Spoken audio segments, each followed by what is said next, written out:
7 paraan para makaiwas sa utang kahit minsan ang hirap. Alam mo yung pakiramdam na parang araw-araw kang hinahabol ng due date?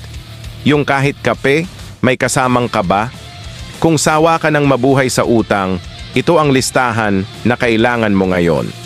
1. Alamin kung saan napupunta pera mo. Hindi mo kayang kontrolin ang hindi mo sinusubaybayan. Gumamit ng budget tracker o simpleng notebook basta alam mo kung saan lumalabas bawat piso. Do. Magtabi bago gumastos. Pay yourself first.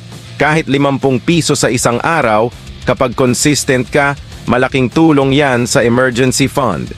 3. Iwasan ang deserve ko ito trap. Reward yourself kung may budget. Pero huwag gamitin ang credit card kung wala kang pambayad sa due date.